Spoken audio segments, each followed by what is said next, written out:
으로 이제 언약을 하면서 굉장히 큰 영광을 허락하신 건데, 하나님의 임재를 직접 경험하고 그 목소리를 직접 듣게 하신 건데, 사람들이 어떻게 되냐, 그걸 도저히 감당할 수 없으니까 자신의 권리를 포기하는 겁니다.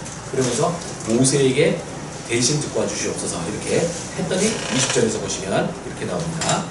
모세가 백성에게 이르되 두려워하지 말라.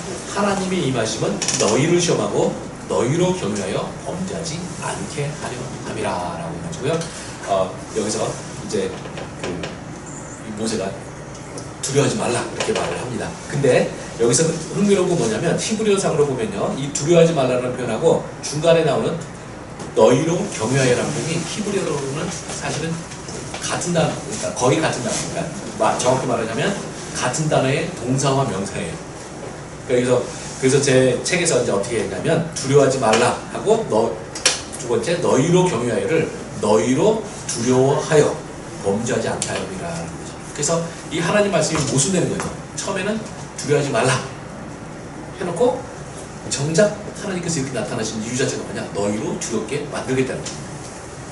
그러니까 그래서 이거를 제가 사역을 하자면, 사역에서 압축하면 하나님의 말씀은 두려워 말고 두려워하라, 모순되는 게 나온 거예요. 그리고 이제 거기서 제가 이제 뽑아낸 것이 무엇이냐, 우리가 하나님 경험은 이 이율배반적인 두 가지가 병존해야 되는 거예요. 하나는 좀 더 깊고 본질적인 것, 그리고 우리 기독교인들을, 신앙인들이 회복해야 되는 건 뭐냐, 하나님은 정말 두려워할 수밖에 없는 존재라는 거죠. 우리 절대 거룩하신 하나님을 죄인인 우리가 만날 때 우리는 죽음을 경험할 수밖에 없어요. 하나님께서 그냥 아무런 보호장치 없이 우리를 만나버리시면 우리는 다 죽는 겁니다. 그리고 그 속에서 우리는 자신의 존재가 소멸되는 것과 같은 공포를 느낄 수밖에 없어요. 이것이 이제 본질이죠. 그래서 저는 모든 경건한 신앙인들이 어떻게 경건을 회복하느냐 하면, 제가 보면 정말 하나님의 공포를 경험해요. 하나님 겁줘서가 아니라 그냥 그분이 너무 걸 거셔서 그분 앞에 서면 내 존재 자체가 소멸되는구나라는 걸 경험해야 돼요. 이게 뭐 우리가 이사야 6장에서 경험한다든지, 또는 모세가 출애굽기 3장에서 하나님을 봤다가 처음에는 깨닫지 못하고 다가가잖아요. 다가가다가 하나님이, 그 거룩하신 하나님을 깨닫는 순간 모세가 얼굴을 가리고 두려워하는 게 나와요. 이게 성경의 일반적인 가르침이에요. 그래서 우리가 하나님을, 신앙인이 하나님을 믿는다고 하면서 하나님을 안다고 하는데 하나님의 두려우심을 경험하지 못했다. 저는 제가 성경신학자로서 성경의 말씀 가지고 다른 건데 잘못된 거짓이에요. 정말 하나님을 보면 두려워할 수밖에 없습니다. 이게 이제 본질이고요. 그게 됐는데 이 본질만 가지고 있으면 어떻게 되느냐, 하나님과 교제라는 게 문제인 거죠. 왜냐하면 맨날 공포에 떨고 무슨 독재자처럼 이렇게 되는 거죠. 근데 그 하나님이 우리들에게 교제를 위해서 어떻게 하시느냐, 두려워 말라 하라고 하는 거죠. 그래서 신구약 성경에 일반적인 또 많이 나오는 표현이 하나님께서 만나시면서 두려워 말라 이렇게 되는 거죠. 그리고 두려워하지 않게 하는 데는 그냥 우리가 두려워하지 않을 수가 있는 게 아니고, 하나님께서 안전장치들을 좀 마련하세요. 그래서 이제 그것들을 통해서 중화된 형태로 하나님의 임재를 통해서 이제 사람들이 그 하나님 앞에서 이제 서게 되는 거죠. 저는 이 두 가지, 두려워할 수밖에 없는 하나님, 그리고 우리가 그분을 만나기만 하면 죽을 수밖에 없는 하나님과 두려워해서 안 되는 우리가 교제하시고자 하는 하나님, 이 두 가지의 변증법을 우리가 잘 이해를 하셔야지만 저는 참된 신앙이 이른다라고 말할 수가 있습니다. 이제 그게 성막신학의 제일 핵심이에요. 성막신학이 우리가 성막세미나 같은 거 하시는 분들 보면 청색신은 뭐고, 홍색신은 뭐고, 자색신은 뭐고 이런 거 하는데, 제가 성경신학자로서 특히 성막을 박사놓고 썼던 사람으로서 말씀을 드리는데, 그런 건 다 제가 볼 때는 공터입니다. 소위 영해라는 거죠. 밑도 끝도 없는 거고요. 논리적으로 성경에서 일관되게 성막신학에서 뽑아내주는 건 바로 그 핵심은 이겁니다. 그래서 이 두려워할 수밖에 없는 하나님, 두려워해서는 안 되는 하나님, 이 두 가지의 변증법이 이제 하나님에게 다가가는 것으로 바꾸면 이렇게 말할 수가 있습니다. 우리가 다가갈 수 없는 하나님, 그리고 우리에게 다가오시는 하나님. 이 두려움이 이렇게 이제 바뀌고요. 그렇게 돼, 그게 이제 성막 레위기를 둘러싸고 있는 이제 문맥의 특징입니다. 그렇게 되면 어떻게 되느냐? 이 성막 신학이 가르쳐 주는 바에 따르면 이 레위기는 바로 어떤 부분을 해결하느냐? 바로 우리가 다가갈 수 없는 하나님, 우리가 두려워할 수밖에 없는 하나님을 하나님과 어떻게 교제를 맺는가? 이 가르치는 것이 레위기입니다. 그러면 어떤 식으로 하느냐? 세 가지 방식으로 해결하는 겁니다. 레위기는 아까 레위기 부분이 세 개로 나뉜다고 했잖아요. 자, 첫 번째 제사법은 무엇이냐? 바로 우리가 하나님 앞에서 나가면 죽을 수밖에 없고 두려워할 수밖에 없는 것은 우리가 죄 때문이잖아요. 그럼 어떻게 되냐? 레위기 1장부터 10장은 근본적으로 우리의 죄 문제를 다뤄줍니다. 그래서 우리 대신에 재물을 대신 죽게 하심으로써 하나님께서 우리가 죄 문제를 해결하고 하나님 앞에 서게 한다. 그래서 그게 제사법이고요. 그 다음에 이제 정결법은 뭐냐? 그렇게 내가 하나님 앞에 죄를 해결하고 하나님 앞에 섰어요. 근데 이 상태를 유지하는 방법은 뭐냐? 바로 하나님 앞에 정결함을 유지하는 거죠. 그래서 레위기 11장부터 16장이 정결법을 다루게 되는 거고요. 그 다음에 17장부터 27장이 저는 또 이제 우리가 오늘 이제 다룰 본문이고요. 이게 굉장히 중요하다고 생각하는 것이 뭐냐? 바로 내가 단순히 제의적으로만 하나님 앞에서 죄의 문제를 해결하고 정결하다고 해서 해결되는 것이 우리가 하나님과 우리가 해결되는 것이 아니라는 겁니다. 우리는 하나님의 백성으로서 살아야 될, 갖춰야 될 모습이 있어요. 성결은 제의적인 측면에서뿐만 아니라 우리 삶의 모든 영역에 미치는 것이죠. 이것이 바로 이제 17장부터 27장에 나오는 성결법입니다. 그래서 제가 오늘은 다루진 않지만 제가 그 말씀에 이제 쭉 연재를 8월달까지 했고요. 거기서 이제 19장 같은 데 보시면 소위 레위기의 십계명이라는 별명이 붙어있는 텍스트가 있습니다. 그래서 거기 보시면 십계명을 거의 옮겨놓은 것처럼 되어 있어요. 그래서 뭐 거기 보면은 이제 어떤 이웃들을 어떻게 상대할 것인지 뭐 이런 모든 내용들이 나옵니다. 그래서 우리들이 그 레위기는 바로 이제 제일 마지막 부분은 단순히 제의적인 부분이 아니라 어떤 삶의 모든 면에 또는 다른 방식으로 말하면 영적인 부분만 아니라 육적인 부분에서도 우리가 하나님 앞에서 거룩함을 갖춰야지 하나님 앞에 설 수 있다라는 걸 보여주는 거죠. 그래서 어떤 레위기는 굳이 말하자면 하나님 앞에서 살아가는 법에 대한 총체적인 솔루션을, 토플 솔루션을 제공하는 책이라고 할 수가 있습니다. 네, 그쪽에서 이제 우리가 레위기 전체를 이해할 수 있고요. 그 중에서 우리에게 주어진 시간이 제약되어 있기 때문에 오늘 제가 특별하게 같이 보고자 하는 부분은요. 레위기 26장에 26장 본문하고요. 27장입니다. 그래서 레위기 제일 마지막 부분에 나와 있습니다. 이 두 본문은 또 여기서 하는 것보다도 조금 더 독특한 측면이 있습니다. 그래서 요것들을 좀 저희들이 살펴보고자 합니다. 그러면 먼저 우리가 레위기 26장 이제 가서 보시면 레위기 26장은 이제 성결법을 마무리 지으면서 마지막으로 언약에 따른 축복과 저주를 다루고 있는 본문입니다. 그래서 성경에서 축복과 저주를 다루고 있는 대표적인 본문이 몇 개가 있는데요. 하나가 이 우리 레위기 26장에 있는 이 본문이고요. 그 다음에 또 다른 데가 신명기에 보시면 12장부터 28장에 율법 본문이 나오고 이것의 마무리 짓는 부분을 보면 27장, 28장에 축복과 저주가 나옵니다. 그리고 이제 규모는 훨씬 작지만 신의 산안의 본문은 출애굽기 20장부터 23장에 보시면 역시 제일 큰 부분이 축복과 저주로 끝이 납니다. 그래서 구약 성경에 나오는 모든 율법 본문들을 보시면 끝은 항상 축복과 저주로 마무리가 됩니다. 요점이 굉장히 중요한 특징이고요. 그러면 도대체 왜 이것이 이렇게 됐느냐 하면은 이제 이것을 20세기 중반 정도에 고대 근동학자들이 발견한 건데요. 이것이 우연일치가 아니라 성경에 있는 이 언약 본문들이 고대 근동의 언약 본문들과 비슷합니다. 그래서 이제 지금도 우리가 현대에도 국제조약 하잖아요. 뭐 요즘에도 미국 트럼프가 FTA 다시 하자 뭐 이런 거 하잖아요. 그러면서 이제 국제조약이 맺어져요. 근데 이것처럼 고대 시대에도 국제조약이 있었습니다. 그래서 특별히 고대 이제 히타이트, 우리 성경에서는 아주 많이 나오진 않지만 이제 성경이 하는 데서 굉장히 중요한데요. 이 예수님이 아니라 모세 당시에 히타이트, 그러니까 BC 1000년에서 2000년 사이. 이거를 1000년에서 2000년 사이를 우리가 2000년기라고 부릅니다. 주전 2000년기에 히타이트가 굉장히 강대국이었던 시절에 히타이트가 주변 나라들과 언약 맺은 것들이 있어요.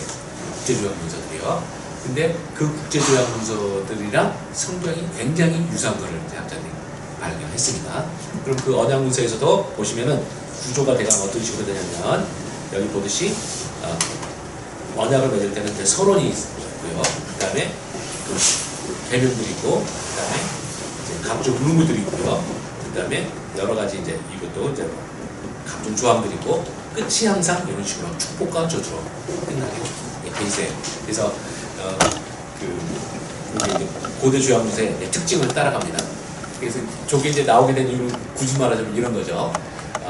이제 우리가 현대 조약이라고 좀 비슷한데 우리가 부동산 계약 같은 것도 쫙 하면 쫙 뭐 여러 가지 내용이 좀 나오고 제일 마지막에 가면 언약을 이 조약을 제대로 안 지키는 시행하지 않을 경우에 책임 부분 나오잖아요. 이제 그거랑 비슷해요. 네. 이제 그것을 고대식으로는 어떻게 되냐? 축복과 저주로 표현이 되어 있습니다. 그래서 이거를 잘 지키면 오케이. 잘못 지키면 책임자들 쫙 나오는 거죠. 근데 이제 이것이 축복, 현대인들은 이거를 법으로 해결하지만 이 고대인은 어떻게 되냐? 신이 이걸 해결하는 거죠. 그래서 결국 축복과 저주가 나오게 됩니다. 그래서 레위기도 그래서 끝이 이제 이런 식으로 가게 되고요. 아마 추측컨대 이 고대 시대에는 이 축복과 저주가 가장 중요한 언약의 의식이었을 수도 있어요. 그러니까 앞에 부분 쫙 지나가고 한 다음에 제일 마지막에 굉장히 엄숙하게 이제 쭉 나가는 거죠. 그래서 여기를 하면서 이제 우리 현대인들보다 고대인들이 훨씬 더 신에 대해서 더 밀접하게 느꼈기 때문에 이제 굉장히 이 사람들에게 피부에 와닿는 일이었다고 볼 수가 있습니다. 제가 이걸 준비하면서 약간 고민인데 이 레위기 26장을 그냥 제가 해설하고 넘어갈 것인지 아니면 이거를 한번 교독을 한번 해보면 어떨까 그 생각도 하는데 혹시 교독이 될까요? 네. 한번 읽어보죠. 좀 긴데요. 우리가 이거는 한번 봐야지 여러분이 내용도 이해하시는 데 도움이 되고 또 분위기 이거를 좀 파악하고도 중요했습니다. 레위기 26장 그러니까 레위기 26장 1절부터 46절까지입니다. 그리고 제 개인적으로 생각할 때는 여기서 나오는 제가 이제 결국은 뭐를 중심적으로 다루고자 하냐면 나중에 보면 할례 이야기가 나와요. 마음의 할례라는 개념이 출발점이 여기인데 그게 이제 굉장히 성경신학적으로 굉장히 중요합니다. 그래서 이제 그거까지 이르게 되는 과정을 좀 살펴보고자 합니다. 그래서 우리가 1절부터 저 한 절, 여러분 한 절 이렇게 교독을 한번 해나가도록 하겠습니다. 레위기 26장 저 먼저 읽겠습니다. 너희는 자기를 위하여 우상을 만들지 말지니 조각한 것이나 주상을 세우지 말며 너희 땅에 조각한 석상을 세우고 그에게 경배하지 말라. 나는 너희의 하나님 여호와임이니라. 너희의 안식일을 지키며 내 성소를 경외하라. 나는 여호와이니라. 너희가 내 규례와 계명을 준행하면 내가 너희에게 주야자를 주니 땅을 상상하고 너희의 타작은 포도 딸 때까지 미치며 너희의 포도 따는 것은 화종할 때까지 미치리니 너희가 음식을 배불리 먹고 너희 땅에 안전하게 거주하리라. 내가 그 땅에 평화를 줄 것인즉 내가 누울 때 너희를 두렵게 할 자가 없을 것이며 내가 사나운 짐승을 땅에서 제할 것이요 너희의 땅에 구름하지 않을 것이며 너희의 원수들을 쫓으리니 그들이 너희 앞에서 칼에 엎드려 질 것이라. 또 너희 다섯이 달려들고 너희에게 하나님을 주시니 너희들은 너희 앞에서 칼에 엎드려질 것이며 내가 너희를 돌보아 너희를 번성하게 하고 너희를 창대하게 할 것이며 내가 너희와 함께한 내 언약을 이행하리라. 너희는 오래도록 무궁무식을 먹다가 쇠국수로 말미암아 무궁무식을 치우게 될 것이며 내가 내 성막을 너희 중에 세우리니 내 마음이 너희를 싫어하지 아니할 것이며 나는 너희 중에 행하여 너희의 하나님이 되고 너희는 내 백성이 될 것이다. 나는 너희를 애국 땅에서 인도하여 낸 인도해내어 그들에게 종된 것을 변하게 한 너희 하나님 여호와이니라. 내가 너희의 멍에의 빗장을 부수고 너희를 바로 서서 걷게 하였느니라. 그러나 너희가 그에게 충돌하지 아니하여 이 모든 명령을 수행하지 아니하며 내 규례를 멸시하며 내 마음에 내 법도를 싫어하여 내 모든 계명을 준행하지 아니하며 내 언약을 배반할진대. 내가 역시 너희에게 행하리니 모두가 너희 입을 가운데 재앙을 내며 백발과 열방으로 능히 얻고 생명이 되지 아니할 것이요 너희가 가져간 것은 헛되리니 너희에게 그것을 먹을 것이며 내가 너희를 치리니 너희가 너희의 대적에게 패할 것이요 너희를 미워하는 자가 너희를 다스릴 것이며 너희는 쫓는 자가 없어도 도망하리라. 또 만일 너희가 그렇게까지 되어도 내게 충돌하지 아니하면 너희의 세력을 말미암아 내가 너희를 일곱 배나 더 징벌하리라. 내가 너희의 세력으로 말미암은 교만을 꺾고 너희의 하늘을 철과 같게 하며 너희의 땅을 녹과 같게 하리니 너희의 수호와 헛될지라 땅은 그 상을 내지 아니하고 땅의 마음은 그 열매를 내지 아니하리라. 너희가 나를 거슬러 내게 청종하지 아니할진대 내가 너희의 죄대로 너희에게 7배나 더 재앙을 내릴 것이라. 내가 그 준수를 너희에게 보내리니 그것들이 너희의 자녀를 훔치고 너희 가축을 말하며 너희의 수를 줄이며 너희의 길을 함께하리라. 이런 일을 당하여도 너희가 내게로 돌아오지 아니하고 내게 대항할진대 나도 너희에게 대하여 너희의 수로 말미암아 너희의 주배가 더 주리라. 내가 칼을 너희에게로 가져다가 언약을 어긴 원수를 갚을 것이며 너희가 성읍에 모일지라도 너희 중에 연병을 보내고 너희를 대적의 손에 넘길 것이며 내가 너희와 위하여 자식을 보내되 너희에게 합하여서 너희를 거두고 성읍에 달아주리니 너희가 먹어도 배부르지 아니하리라. 너희가 이같이 될지라도 내게 청종하지 아니하고 내게 대항할진대 내가 스스로 너희에게 대하되 너희의 죄로 말미암아 실제하여 증거를 하리니 너희가 아들의 살을 먹을 것이요 딸의 살을 먹을 것이며 내가 너희의 생각을 알며 너희의 그날을 부수고 너희의 시체들을 부서진 우상들 위에 던지고 내 마음이 너희를 싫어할 것이며 내가 너희의 성읍을 황폐하게 하고 너희의 성소들을 황량하게 할 것이요 너희의 향기로운 냄새를 내가 흠양하지 아니하고 그 땅을 허하게 하리니 거기 거주하는 너희의 원수들이 그것으로 말미암아 놀랄 것이며 내가 너희를 여러 민족 중에 흩을 것이요 내가 칼을 빼어 너희를 따르게 하리니 너희의 땅이 황무하며 너희의 성읍이 황폐하리라. 너희가 원수의 땅에 살고 하니 너희의 국토가 황무할 것이므로 땅의 안식을 누릴 것이라. 그때 땅의 안식을 누리니 너희가 그 땅에 거주하는 동안 너희가 안식할 때에 땅은 쉬지 못하였으나 그 땅이 황무할 동안에는 쉬게 되리라. 너희 남자에게 그 원수의 땅에서 내가 그들의 마음을 해하게 하리니 그들은 바람에 불린 비싸지 속에 놀라 도망하되 하늘을 위하여 도망하는 것이고 쫓는 자가 없어서 엎드러질 것이라. 그들은 쫓는 자가 없어도 칼 앞에 있음 같이 서로 짓밟혀 넘어지리니 너희가 원수들을 맞설 힘이 없을 것이요 너희가 여러 민족 중에서 망하리니 너희 원수들의 땅이 너희를 삼킬 것이라. 너희 남은 자가 너희의 원수들의 땅에서 자기의 죄로 말미암아 쇠잔하며 그 조상의 죄로 말미암아 그 조상같이 쇠잔하리라.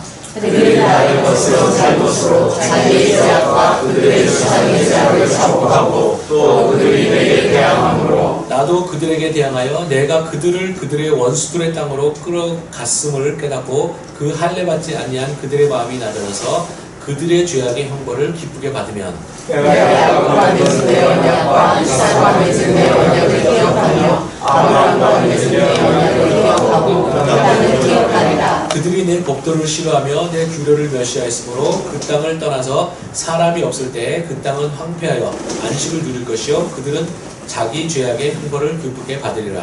그런즉 그들이 그들의 원수들을 당했을 때에 내가 그들을 영원히 아니하며 미워하지 아니하며 말씀하지 아니하고 그들과 맺은 내 언약을 피하지 아니하리니 나는 여호와와 그의 하나님이 되리라. 내가 그들의 하나님이 되기 위하여 민족들이 복락해서 애굽 땅으로부터 그들을 인도하여 낸 그들의 조상의 와의 언약을 그들을 위하여 기억하리라. 나는 여호와니라.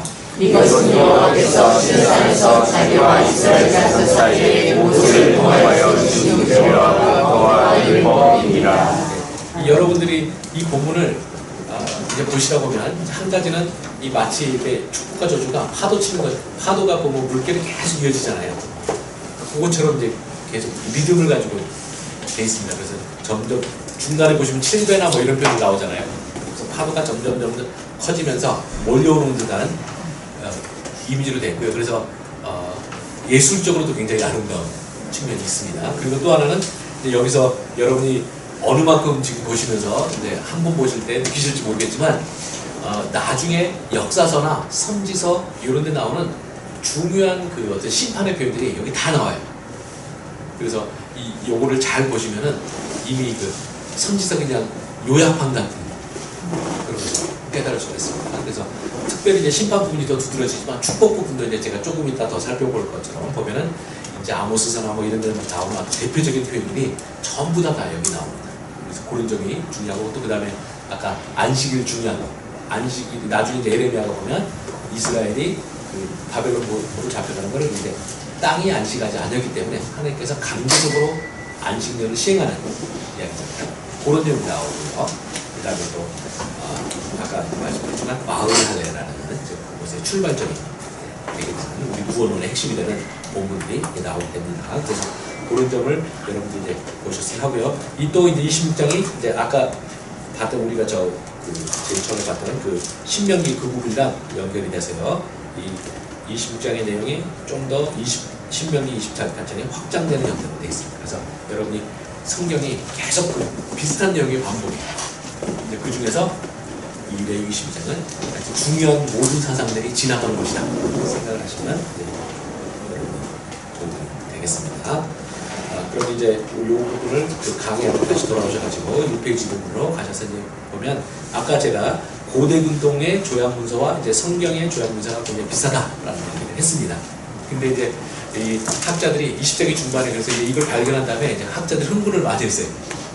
특별히 이제 이 보수적인 학자들이 더 흥분을 많이 했습니다.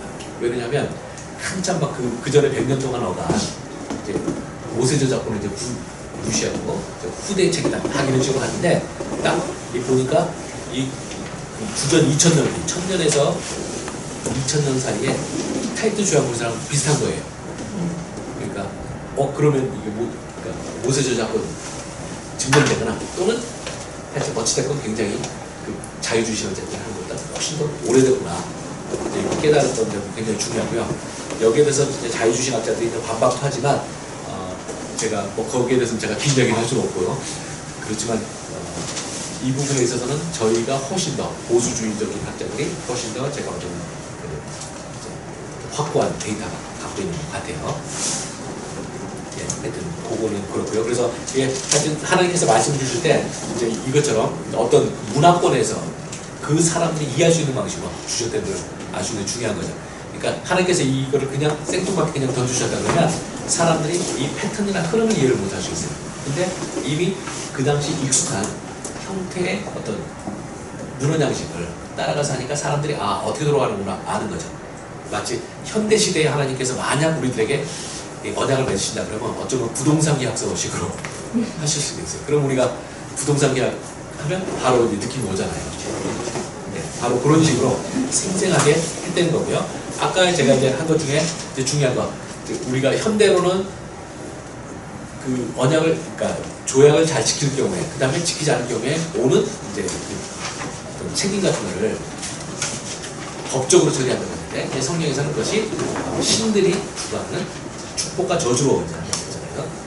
그렇게 되는데 이제 이 축복 이렇게 신들이 하지만 한 가지 이제 중요한 차이점들이 있다는 걸 우리가 좀 인식하시게 됐습니다. 그 1페이지 중간에 보시면 두 개 정도 크게 보시면 돼요. 첫 번째 보시면 성경에서는 하나님이 직접 이런 축복과 저주를 주관하시겠다는 취지의 말씀을 하나님께서 하십니다. 하나님이 주어가 돼서 내가 언약을 지키면 이렇게 복을 주겠고 언약을 지키지 않으면 벌을 하겠다라고 되어 있습니다. 근데 고대 근동의 조약 문서들에서는 이런 축복과 저주를 사람들이 신들한테 시행해달라고 부탁하는 거예요. 이 언약을 국제조약을 했는데 안 지키면 우리의 신이시여 이 사람을 보내주시옵소서 이런 식으로 그러니까 차이가 나는 겁니다. 성경에서는 하나님이 주도적이시고 주권적이세요. 그리고 이제 이방 신들은 사람들이 이제 부탁하는 거죠. 저는 이제 이런 부분이 결국 그 신관하고 많이 상관이 있잖아. 성경에서는 역사상 그 어느 종교에도 없는 식으로 신 자체가 모든 거를 주도하시는 거예요. 그래서 저는 그게 하나님 살아계심에 대한 간접적인 증거일 수도 있다고 생각을 합니다. 그리고 이제 두 번째로는 이스라엘 주변의 이방 문화들은 다신교적이기 때문에 축복과 저주를 감당하는 각각의 신들에게 따로따로 부탁하는 형식을 취해요. 그러니까 이게 뭐 조문을 내리는 거는 어떤 신이냐고, 전쟁을 내리는 거는 누가 하고, 이런 식으로 신마다 다 이제 신들의 목록을 골라가면서 이제 각각의 그 부탁을 하게 되는 겁니다. 근데 성경에서는 유일신 신앙이기 때문에 한 분만 딱 해서 그냥 내가 이 모든 걸 한다, 이런 식으로 차이가 납니다. 그래서 우리가 학자들이 이제 처음에는 이 고대 조약 문서랑 성경의 문서가 굉장히 비슷한 것에 충격을 받았어요. 그리고 이제 그 상황에서 학자들이 항상 물었던 게 뭐냐면 도대체 누가 누구를 밝혔겠느냐. 그리고 이제 스토리를 뻔한 거죠. 만약 미국 문화랑 한국 문화가 비슷한 게 있다 그러면 누가 누구를 밝히겠습니까? 강대국 걸 약속이 할 수밖에 없죠. 거의 대부분. 그래서 이제 고대 근동 자꾸 하는 사람들이 자꾸 이제 성경은 그냥 고대 근동의 하나의 아류 종교 정도 자꾸 했어요. 근데 더 깊이 살펴보면은 어떻게 그냥 비슷한 것 같지만 결정적인 차이가 있어요. 그 뭐냐, 결국 유일신이고 어떤 절대적인 주권을 가진 신하고 다신교 사회에 각자 신들이 각자 파트를 나눠서 하는 거기랑 절대적인 차이가 있는 거죠. 이 점이 이제 굉장히 중요한 차이죠. 그래서 우리들이 결국은 저는 이제 요게 제가 굉장히 좋아하는 말씀이고 자주 하는 말씀이지만 로마서 8장 28절 우리 성도들이면 다 좋아하는 말씀. 네. 그런 거 하나님을 사랑하는 자, 곧 그때로 부르심을 입은 자들에게는 모든 것이 합력하여 선을 이루느니라, 이 말씀 있잖아요. 저는 제가 목회 잠깐 했을 때 이 말씀 가지고 어떤 사람에게 조언을 해갖고 사람이 하나 완전히 달라진 걸 제가 경험한 적이 있어요. 너무나 불행하다고 생각하고 힘들었던 사람인데 그걸 딱 제가 성경의 종교는 이것이다. 그리고 이 모든 것이 합력하여 선을 이룬다라고 말할 때 정말로 그렇게 모든 것이 합력하여 선을 이루게 만들 수 있는 신관을 가진 유일한 종교가 우리 종교입니다. 왜냐하면 우리 종교는 하나님 한 분만이 신이시고 그분이 모든 걸 주관하기 때문에 그분의 뜻대로 되는 거예요. 근데 우리가 불교에서도 뭐 잘 될 것이다 이런 이야기 많이 해주잖아요. 근데 불교는 신이 없어요, 궁극적으로. 그렇기 때문에 잘 된다는 소망을 가질 수 있지만 잘 되라는 보장은 없는 거예요. 그 다음에 우리 고대 종교들, 뭐 그리스 종교라든지 이런 그 고대 히타주 종교, 고대 근동의 종교를 보시면 신들이 전부 자기 파트를 나눠가고 있어요. 그러다 보니까 어떻게 됩니까? 어떤 사람의 운명을 결정짓는 거는 어떤 신이 어떻게 할지 몰라요. 여러분이 익숙한 그리스 종교만 해도, 그리스 신화만 읽어보셔도요, 거기서 제우스 신 마음대로 되는 게 거의 없잖아요. 제우스 신이 뭘 하고 싶어도 항상 제우스 신의 최고의 적은 그 아내 헤라 여신이잖아요. 헤라 여신이 뒤에서 손봐버리면 다 달라져요. 그렇기 때문에 제가 만난 그 어떤 종교도 우리 성경이 말하고 있는 것처럼 모든 것이 성을 이루는 것을 보장할 수 있는 종교가, 보장할 수 있는 인격적이고 완전히 주권적인 신이 있는 종교가 없어요. 이 점이 성경이 가진 종교의 절대적인 차이인 거죠. 그리고 이제 그 점이 요런 데 하나마저도 반영이 되어 있습니다. 그래서 이방 종교에서는 그냥 뭐 사실은 우리가 이제 결국 성경식으로 말하면 존재하지도 않는 신에게 이 언약을 안 지키면 이렇게 해주시옵소서, 이 상대방에게 이런 저주를 내려주옵소서라고 빌지만 그렇게 되리라는 보장도 없는 거고 하는 거죠. 근데 성경은 이 신이 직접 자기가 주도적으로 내가 이렇게 하겠다 하는 거죠. 이런 점이 굉장히 커다란 차이라는 걸 이제 아실 필요가 있습니다. 그래서 이 고대 조약 문서랑 비슷하고, 그 다음에 이제 비슷한 점 차이점 이야기했고요. 그 다음에 우리가 이 레위 본문을 전체를 이해하는 데 있어서 가장 중요한 개념 중에 하나는 뭐냐면 인과 음모라는 겁니다. 그래서 이스라엘 백성들에게 축복과 저주는 어떻게 임하느냐, 그들의 행동에 따라 결정된다는 겁니다. 그래서 이제 대표적인 본문 중에 하나 보면 23장 23절, 24절 보면 이런 말씀 나옵니다. 만약 너희가 나를 거스리면 나도 역시 너희를 거스려 행하며 라고 되어 있습니다. 그래서 우리들이 하나님 앞에서 우리들이 어떻게 운명이 결정되느냐? 네, 바로 인과응보적이에요. 그래서 여기서 표현의 일부러 성경대자가 똑같은 표현 쓰고 있죠. 내가 하나님을 거스르면 하나님도 나를 거스린다. 바로 이 인과응보적인 것이 굉장히 중요합니다. 우리가 현대 기독교가 너무 예수 그리스도의 사랑이 강조되면서 놓쳐버린 부분이 저는 이거라고 생각해요. 예, 여러분이 꼭 아셔야 되는 게 고등종교 있잖아요. 고등종교의 가장 중요한 기본 원리는 뭐냐? 인과응보. 제가 예전에 어디 가서 특강하면서 기독교가 인과응보를 가르친다 했더니 어떤 목사님께 흥분하셔가지고 인과응보를 불교에서 가르친 거 아니냐 막 그러셨는데요. 사실은 세상의 모든 고등종교는 인과응보를 기본적으로 하죠.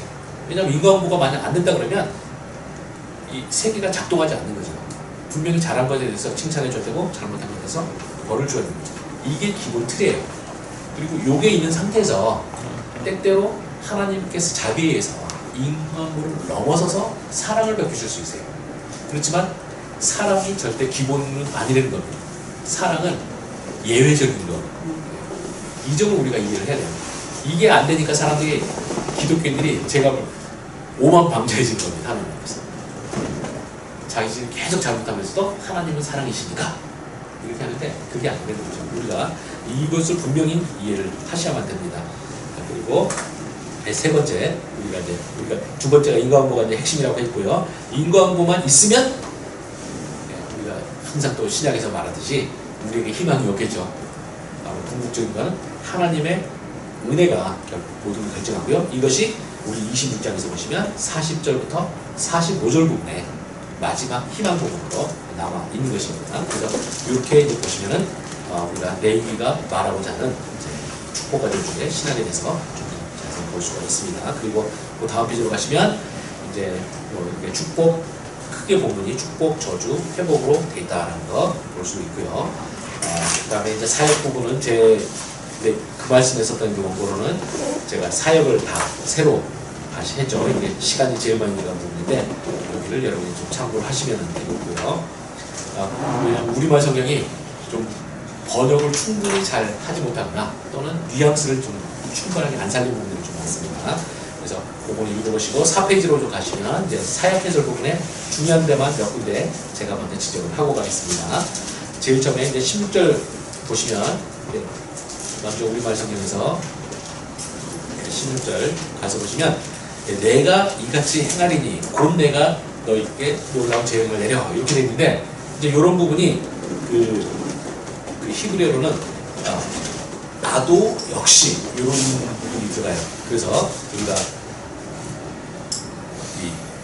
이렇게 되는 거죠. 15절이랑 연결시켜 보면요. 내 규례를 멸시하며 마음에 내 법도를 싫어하여 내 모든 계명을 준행하지 아니하면 내 언약을 배반할진대 나도 이같이 너희에게 행하리니 해서 15절에 이스라엘 백성들의 한 행동에 반응해서 하나님께서도 하신다라는 거예요. 그래서 제가 말씀드렸던 것처럼 인과응보적인 요소가 강하게 두드러져 있다라는 걸 이해하실 필요가 있습니다. 그래서 우리들이 내 삶에 어떤 것이 올 때 우리는 하나님에게 묻기 전에 자신에게 물어야 돼요. 왜 이런 것이냐 라는 거에 대해서 실패가 있고 그 다음에 18절에 가서 보시면 우리말 성경을 보면 또 내가 만일 너희가 그렇게 되기까지 되어도 내가 청종하지 않으면 너희의 죄로 말미암아 내가 너희를 7배나 더 징벌하리라. 여기서 징벌하리라는 단어 같은 부분이 저는 이제 번역이 좀 아쉬워요. 왜냐하면 히브리어로는 이게 그 4페이지 18절 거기 보시면 히브리어로는 동사 야사라는 단어고요. 야사르는 기본적으로 훈육하다입니다. 영어로 말하면 teach 또는 teach보다 조금 더 센 개념이죠. disciplining. 그래서 discipline은 이제 그냥 단순히 가르치는 것이 아니라 가르치는 과정에 그 학생이 잘 받아들이지 못하면 조금 더 이제 강제적이고 강력한 처벌이나 이런 게 포함되는 거죠. 근데 여기서 이 teach가 됐든 discipline 됐든 중요한 건 뭐냐면 교육이에요. 이 점을 우리가 이해를 하실 필요가 있습니다. 왜냐하면 자꾸 우리가 징계하다 그러면 너무 우리는 하나님께서 우리를 벌하시는 거를 너무 우리 부정적으로 변이하시는 거예요. 사실은 궁극적으로 이거는 가르치게 되는 거죠. 우리가 이 점이 이제 우리가 가질 수 있는 희망이죠. 하나님께서 우리의 잘못을 때 벌하실 때 이것이 정말로 영원히 멸망할 자에 대한 심판되는 징계자 아니면 당신의 아들을 가르치는 것이냐 할 때 분명히 본문은 훌륭하다는 단어 쓰고 있습니다. 그래서 이걸 좀 살려주실 필요가 있고, 그 다음에 뭐 거슬려라는 표현들 이런 거 나오고요. 그 다음에 23절 같은 경우도 이제 좀 보는데 23절 본문에 가서 보시면 이렇게 되어 있습니다. 네, 이런 일을 당하여도 너희가 내게로 돌아오지 않냐고 대항할진대라고 되어 있는데, 여기서 내게로 돌아오지 않는다는 표현이 있었는데 이 부분도 도대체 번역자께서 이 개혁개정판을 번역하신 우리 최초의 우리 한국 기독교에 중요하신 바탕을 깔아주신 분들께서 왜 이렇게 하셨는지 모르겠어요. 저는 개혁개정판 번역이 정말 우수한 번역이라고 생각합니다. 그리고 한국교회가 크게 융성할 수 있었던 계기도 저는 개혁개정판이 정말 번역이 잘 된 성경이라 그렇다고 생각하는데, 뭐 다른 부분은 괜찮아요. 근데 레위기 같은 굉장히 좀 전문적인 부분으로 들어가면 한계를 또 저는 그 당시에 충분히 한국 신학이 발달을 나눠서 그랬는지 몰라도 저는 가끔 가다가 이해가 안, 그러니까 왜 이렇게 번역됐는지 못 보는 거고 그런 부분이 좀 있어요. 그래서 제가 나중에 하늘나라 가가지고 개혁개정판 번역자 만나게 되면 그렇게 번역하시게 된 계기가 뭐냐 한번 보고 싶어요. 근데 여기서 돌아오지 않는다는 표현도 우리가 보면요, 아까 18절에서 나왔던 야사르라는 단어예요. 그것의 수동형입니다. 그래서 돌아오지 않는다가 아니라 너희가 훈육되지 않는다는 거예요. 네. 그러니까 뉘앙스가 완전히 틀리게 되는 겁니다. 이제 그런 점을 보시면 좋고, 그 다음에 뭐 이제 나머지 부분들 이제 이 부분은 이제 보시면 되겠습니다. 41절부터 43절만 잠깐 보면 너희가 죄책을 기쁘게 받아들이면이라는 표현 나오는데요. 그게 히브리어로 라짜라는 단어 쓰고 있습니다. 이 라짜라는 단어는 하나님께서 기뻐 받으신다는 때 그때 쓰이는 표현이에요. 그래서 우리가 제물을 드리면 제대로, 그러니까 바른 신앙을 가진 성도가 바른 마음을 가지고 하나님한테 제물을 바른 방식으로 드리면 하나님께서 그걸 기뻐 흠양하시잖아요. 근데 그 흠양하시는 그 표현이 바로 여기에 이제 죄책을 기쁘게 받아들인다 할 때도 사용되는 겁니다. 그래서 우리들이 나중에 41절부터 43절은 이제 하나님 앞에서 어떤 회복의 희망을 이야기하는 부분인데요. 거기에서 우리들이 정말로 회복을 희망할 수 있으려면 우리들의 마음가짐의 중요한 요소가 뭐냐? 하나님께서 우리들에게 심판을 하시잖아요. 심판할 때 심판을 기쁘게 받아들여야 되는 게 굉장히 중요합니다. 우리가 이 부분들이 우리가 현대 기독교가 너무 하나님의 용서에 대한 강조를 너무 하다 보니까 어떤 일이 벌어지냐, 하나님께서 주권적으로 판단하면서 이거는 이렇게 혼나야 된다 라고 하고 매를 때리실 때 현대 성도들이 어떻게 되냐, 하나님의 사랑만 이야기 듣다 보면 하나님은 사랑이신데 하나님이 때리면은 어떻게 됩니까? 성질을 내요. 아니 분명히 성경에 사랑이라고 하셨는데 왜 때리세요? 이거 말이 안 되잖아요. 이런 식으로 가게 되는 겁니다. 근데 성경에서는 일관되게 나타나는, 신구약에 일관되게 나타나는 가르침이 뭐냐? 바로 죄인이 정말 용서받을 준비가 되어 있는 증거가 뭐냐? 하나님께서 때리실 때 그거를 받아들이는 거예요. 이게 굉장히 중요한 겁니다. 네, 이제 그런 점을 이제 보시면 되겠고요. 그 다음에 이제 우리가 5페이지로 넘어가서 6페이지로 넘어가서 보시면요, 우리가 본문의 단락 부분을 보시면 이 본문은 서론 있고, 그 다음에 이제 3절부터 13절의 축복 부분, 10절, 11절이죠. 여기 축복이고요. 그 다음에 저주가 14절부터 39절, 그 다음에 40절부터 45절이 회복의 약속으로 되어 있습니다. 그래서 여러분이 이제 거기 이 본문들을 보시면 되는데, 요거는 여러분 레위기 보실 때 나중에 이제 도움이 되실까봐 제가 한다면, 레위기를 보시려면 레위기의 그 본문의 구조는 항상 만약 뭐뭐 한다면이라는 것이 거의 결정을 해요. 이게 제사법 할 때도 만약 뭐뭐 한다면, 히브리어는 임이라는 단어가 나오면은 거기서 본문이 갈라집니다. 여기 레위기 26장도 그렇게 나누면 되고요. 그리고 거기에서 이제 축복 본문에 가면 너희가 잘할 경우에 내가 줄 것이다라는 표현이 계속 나옵니다. 요게 이제 또 역시 본문을 나눠주는 역할을 합니다. 그리고 저주 본문은 내가 청중하지 아니하고 히브리어로는 벨로 티시물리 이런 표현 나오고요. 그 다음에 거스르라는 표현, 그 다음에 칠배나 이렇게 되어 있습니다. 그래서 이제 처음에 너희들이 내게 청종하지 않냐면 했고 너희들이 거스려 나가고요. 그 다음에는 어떻게 되냐? 7배가 계속 더해지는 식으로. 그래서 아까 제가 말한 것처럼 파도가 칠 때 첫 번째 파도가 오고 두 번째 파도가 더 세게 오고 더 세게 오고 더 세게 오고 이런 식으로 리듬이 있어요. 여러분이 이거를 아시면은 도움이 되겠습니다.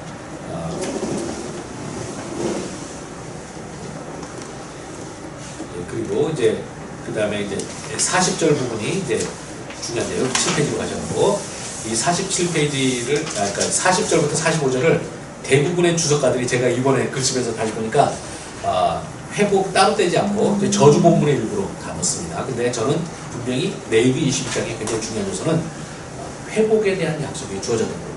그러면서 레위기 22장은 어떻게 보면 성경 전체의 모든 그 어떤 희망의 출발점이라고 할 수가 있어요. 그래서 우리들이 이 희망 본문을 잘 보면서 우리들이 회복에 대해서 배우는 것도 굉장히 중요하다고 생각을 합니다. 그다음에 이제 본문 해설로 이제 가면은 이제 제가 이걸 다 다루기도 그렇고 여러분이 대부분은 이제 제 글을 보시면은 순수를 읽게 되어 있습니다. 찾아보시면 되고요. 쭉 나가면은 처음에 이제 1, 2절에서 이제 하나님께서 그 대표적인 율법 본문 가지고 이제 너희들이 내 언약대로 이걸 지켜라 해가지고 뭐 보면 우상 만들지 말라, 안식일을 지키라, 성소를 경외하라 이런 이야기를 합니다. 그러고는 잘 3절에 가시면 잘 지키면 해갖고 나가서 13절까지 흘러가는 것이죠. 그래서 그 부분을 여러분이 살펴보시면 되겠고요. 요때 이제 그 축복 부분에 가시면 이제 재밌는 부분들이 많이 나오는데 특별히 한번 4절, 5절 한번 봐주십니다. 4절 한번 우리가 봐보죠. 이렇게 됐습니다. 한번 우리 교독 한번 해볼까요? 네. 내가 너희에게 철따라 비를 주리니 땅은 그 선물을 내고 밭에 나무는 포도를 열매를 얻으리라.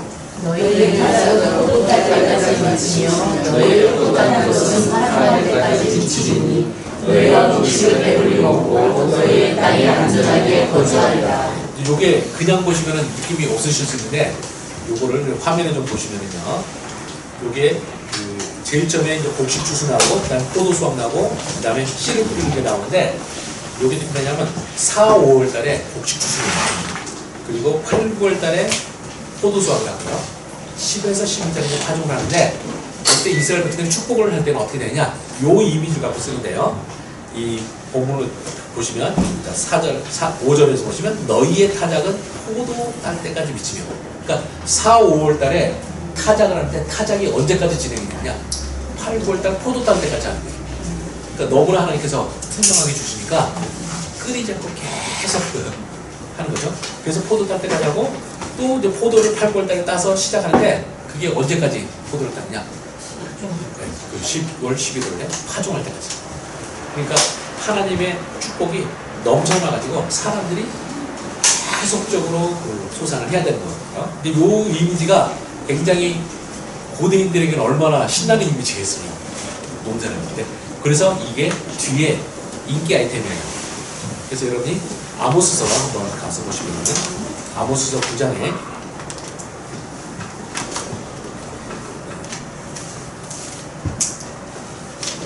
13절에 가시면 아모스 9장 13절 이제 아모스서는 이 하나님의 구원에 대한 내용이 거의 없는 부분이라고 해서 9장 11절부터 15절 딱 5절 빼놓고는 전부 극렬한 하나님의 심판의 이야기인데 그 중에서 13절에 보시면 아주 신나는 이미지가 나옵니다. 13절 여호와의 말씀이라 보라 날이 이르리라 그때 파종하는 자가 곡식 추수하는 자의 뒤를 이으며 포도 먹는 자가 씨 뿌리는 자의 뒤를 이으며 근데 요게 그 앞에 있는 그 이미지를 활용해가지고 된 겁니다. 그래서 여러분 이것처럼 레위기 26장에 29장은 뒤에 나오는 본문들을 이해할 수 있는 아이템이 엄청나게 넘쳐나요. 그래서 여러분이 잘 한번 살펴보시면 좋겠고요. 저는 이제 학자라 요 정도 하고는 많은데 이 확실히 제가 이렇게 보면 목회하시는 분들이 이런 부분 활용 능력은 뛰어나십니다. 뭐 제가 감당할 수가 없어요. 그래서 혹시 어떻게 쓰실지 그거는 한번 해보시기 바랍니다. 저는 제가 개인적으로 농담을 이제 예전에 그 많이 했는데 신명기 28장에 보시면 그 아시죠? 아까 축복과 저주 본문에서 보시면 신명기 28, 그러니까 이 레위기를 26장을 활용하고 있는데 신명기 28장을 가시면 예전에도 제가 한번 이야기를 드렸습니다. 거기서 보면 28장 1절부터 14절까지가 이제 성경에서 제일 큰 축복 본문 중에 하나라고 했습니다. 거기서 보시면 1절에 너희가 내 모든 명령을 지켜 행하면 하고 이제 3절부터 우리 어머님께서 어렸을 때 내가 읽어주셨던 말씀인데 성읍에서도 복을 받고 들에서도 복을 받을 것이며 내 몸의 자녀와 내 토지의 복을 내 광주의 떡반죽이 복을 받고 들어가도 복을 받고 나가도 복을 받고 하잖아요. 그래서 신명기 28장 1절부터 14절 그러니까 신방 갈 때 준비하셨으면 그냥 이거 읽어라. 제가 이제 말했습니다. 이거 읽고 설교할 필요도 없다고 그냥 이거 읽어주면 된다고 했는데 또 하나 아이템이 바로 레위기 26장입니다. 26장 3절부터 13절 읽으시면 아멘 다 나오게 돼 있어요. 근데 이제 그거를 좀 더 이제 풀어서 이런 부분을 해주시면 혹시 또 굉장히 힘든 중에 있는 성도님들은 위로가 되실 수도 있겠죠. 그렇게 돼서 이제 중요한 요소들이 나가고 그냥 8절에 잠깐만 하면 이제 8절 그 6절부터 10절을 보면 그 중간에 2번 보시면요 생육하고 번성하다라는 표현 나옵니다. 파라 라바라는 표현 나와요. 여러분이 생육하고 번성하다가 어디 나옵니까? 창세기 나오죠. 바로 우리가 이제 중요한 게 뭐냐? 바로 창조 때 하나님께서 주셨던 이 축복은 거기서 끝난 게 아니에요. 보통 이제 그 신학책들도 보면 창세기 1장에서 이야기하고 마는데 사실은 그 이 생육하고 번성하는 축복은 그 원덕상 창세기 1장부터 11장을 관통하면서 계속 반복이 되고요. 더 중요한 건 뭐냐? 족장 이야기가 계속 나옵니다. 족장들에게 주신 축복의 핵심이 뭐냐? 바로 생육하고 번성하래요. 이게 계속 나오고요. 출애굽기에서도 딱 하시면 출애굽기 1장에 제일 처음에 이스라엘 백성들이 등장했을 때 바로 생육하고 번성하여 땅에 충만하게 되었더라라고 나옵니다. 근데 그 축복은 거기서 끝이 아니라 바로 여기서처럼 하나님의 모든 백성들에게 계속적으로 나오는 생육하고 번성의 축복이 있어요. 그래서 이거는 우리들이 항상 놓치지 말고 기도해야 되는 거고 또 우리 목회자들께서 우리 성도님들에게 빌어줘야 되는 굉장히 좀 중요한 요소라고 생각을 합니다. 네. 그리고 이제 12, 그 다음 페이지 가셔서 이제 11절에 보시면 11절에 보시면 하반절에 내 마음이 너희를 싫어하지 않을 것이다 라는 표현이 나오는데요. 이 표현이 성경에서 구약 성경에서 여기에 집중적으로 나타나고 굉장히 중요합니다. 그래서 여기서 내 마음이 너희를 싫어하지 않게 할 것이다 이제 이게 중요하고요. 이게 나중에 가면 이것도 역시 인과응보로 또 사용됩니다. 15절 같은 그 저주 본문으로 들어가면요 너희 영혼이 내 복들을 싫어하며 하면은 내 마음이 너희를 싫어할 것이다 있고요. 그 다음에 그들의 영혼이 나의 그릇을 싫어했기 때문에 내가 그들을 싫어하여 이렇게 나와요. 그래서 결국은 우리들이 제가 하나님과 우리의 관계의 핵심은 인과응보 중요한 거예요. 그래서 저는 이 부분은 저도 제가 삶으로 제가 경험을 해봤지만 결국 하나님께서 나에게 왜 이렇게 박대하시는가 고민하실 필요가 없어요. 내가 하나님을 어떻게 대하고 있나 생각을 하시면 기본 틀은 인과응보가 있다는 걸 이렇게 보시면 되겠습니다. 그래서 이제 13절까지 이렇게 쭉 나가고요. 이제 14절로 가면 이제 저주가 됩니다. 그래서 제가 여러분에게 예전에도 조심스럽게 했던 게 신명기 28장 가지고 이제 신방 가서 축복한다고 14절까지 갔는데 항상 14절에서 멈추셔야 돼요. 왜냐하면 15절로 가면 저주가 나옵니다. 내가 만일 내 하나님의 명령을 순종하지 않으면 16절 내가 성읍에서도 저주를 받으며 들에서도 저주를 받고 그 다음에 내 광주리와 떡반죽 그릇이 저주를 받고 내 몸의 소재가 이게 나가요. 그래서 이게 분위기 좋다가 15절부터 이상한데 그러고 끊을 타이밍 놓쳐버리시면 이제 곤란해질 거고요. 똑같이 레위기 26장도 마찬가지입니다. 13절까지 그리고 14절부터 뒤집혀요. 근데 여기에서 이제 한 가지 중요한 게 뭐냐? 제가 아까 고대 근동의 문헌과 이 성경의 언양 분서가 굉장히 비슷하다고 했죠. 근데 비슷한 요소 중에 하나가 뭐냐면 바로 축복과 저주의 비율이에요. 우리가 신명기 본문 같은 경우 보면 1절부터 14절이 이제 그 축복이고요. 15절부터 68절이죠. 68절인데 68절이 이제 저주 본문인데요. 여기 한 3.5배쯤 돼요. 이게 절대 우연의 일치가 아닙니다. 마찬가지로 레위 본문도 보시면요. 바로 1절, 3절부터 13절까지고 그 나머지 이제 14절부터 39절까지잖아요. 그래서 이제 굉장히 비슷한 요소들이 있어요. 한 3배 정도 이렇게 차이가 납니다. 이게 우연의 일치가 아니다라는 걸 여러분이 아시는 필요가 있습니다. 이렇게 되고요. 근데 요거를 아시면은 제가 이것도 예전에 한번 말씀을 드렸지만 아주 재밌는 대목이 있는데 황금송아지 사건의 끝나는 대목 가서 보시면은 이제 이스라엘 백성이 사고쳤다가 죽을 뻔했는데 이제 모세의 중보기도를 통해서 겨우겨우 살아나죠. 살아나고 나서 이제 모세가 하나님께서 정말 용서하셨다는 증거를 주십시오 했더니 이제 하나님께서 내가 나의 이름을 네 앞에서 지나가고 선포해 주겠다라고 하신 겁니다. 그리고는 이제 하나님께 선포하시는 내용이 바로 출애굽기 34장 6절부터 7절입니다. 어떤 랍비들은 구약성경 전체를 통해서 제일 중요한 구절이라고 하는 부분이에요. 왜냐하면 이 부분이 하나님께서 당신의 입으로 당신의 성품에 대해서 이야기하신 부분이기 때문에 제일 중요하다고 합니다. 그래서 또 제일 중요하다고 하고 또 어떤 랍비들은 구약성경 전체는 출애굽기 34장 6절부터 7절에 대한 주석이다. 왜냐하면 결국 우리들이 하나님 성품을 알아야 되는 거잖아요. 근데 이 본문에 하나님의 성품이 나오니까 되어 있습니다. 근데 이 본문이 굉장히 익숙한 본문이죠. 왜냐하면 구약성경 내에 엄청나게 인용이 많이 되고 있기 때문에 잘 아시는 부분이죠. 이렇게 되죠.